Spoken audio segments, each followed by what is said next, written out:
अस्सलाम वालेकुम दोस्तों, मैं हूं रजा और आप देख रहे हैं रजाग्राफी। बहुत बड़ी खबर कम वक्त में आपको इस बार फ्रांस से लेके आया हूं। फ्रांस के पश्चिमी शहर रेंस में मस्जिद पर हमला करने की कोशिश की गई है।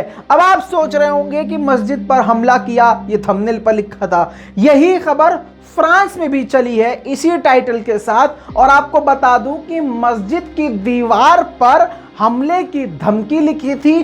फिर से प्रॉफेट मोहम्मद सल्लल्लाहु अलैहि वसल्लम को अभद्र बातें लिखी थी, गंदी बातें लिखी थी और इस्लाम के खिलाफ घटिया घटिया बातें स्प्रे पेंट से यानी कलर स्प्रे से लिखी थी। इसी के साथ मस्जिद पर और मुसलमानों पर हमले की धमकियां लिखी थी।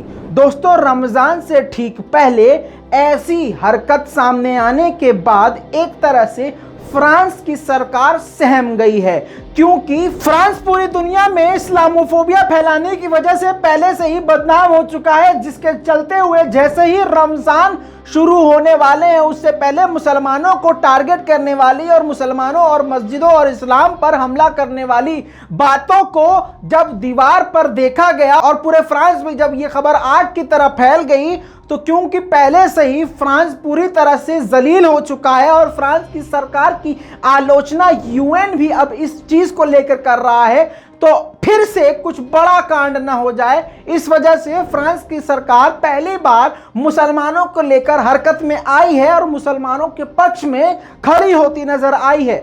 जी हां दोस्तों, फ्रांस के गृह मंत्री ने इस कांड के बाद तुरंत फ्रांस में जितनी मस्जिदें हैं सबकी सुरक्षा को बढ़ा दिया है और कहा है कि मुसलमानों की रक्षा और उनके धार्मिक स्थलों की रक्षा करना फ्रांस की सरकार की जिम्मेदारी है और इसकी जांच हम जरूर करवाएंगे कि आखिर ये गंदी हरकत किसने करी है। आखिर मस्जिद की दीवारों पर मुसलमानों और इस्लाम और प्रॉफेट मोहम्मद सल्लल्लाहु अलैहि वसल्लम के खिलाफ किसने ये अभद्र बातें लिखी हैं। आसपास के सीसीटीवी को खंगाला जा रहा है और जांच के आदेश दिए जा चुके हैं।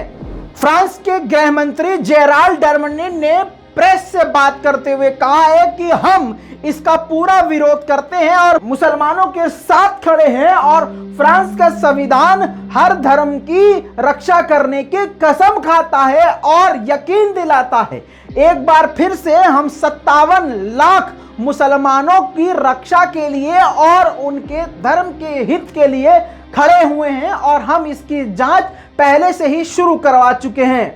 दोस्तों, फ्रांस के गृह मंत्री की ये नरम बोल इसलिए और है कि अभी कुछ दिन पहले ही 18 साल से कम उम्र की बच्चियों को हिजाब करने के लिए मना करने वाला यानी हिजाब के खिलाफ कानून बनाने का विधेयक पास किया है। यानी आसान जबान में समझिए कि एक ऐसा कानून बनाया गया है, फ्रांस में बनाया गया है, अभी पास नहीं हुआ है, अभी सिर्फ ये लिखित में बनाया गया है और लोगों से संसद में इसके लिए रजामंदी मांगी है, जिसमें कानून में यह कहा गया है कि 18 साल से कम उम्र की लड़कियां बच्चियां हिजाब नहीं करेंगी सार्वजनिक जगह पर और साथ में उनकी माएं जब स्कूल जाएंगी, माँ बाप जब स्कूल आएंगे तो ऐसा कोई भी हिजाब कपड़ा नहीं पहनेंगी जिससे उनके धर्म की पहचान हो, जिसकी आलोचना यूएन ने भी करी है और एमनेस्टी इंटरनेशनल ने भी करी है। जबरदस्त तरीके से इनके खिलाफ प्रदर्शन भी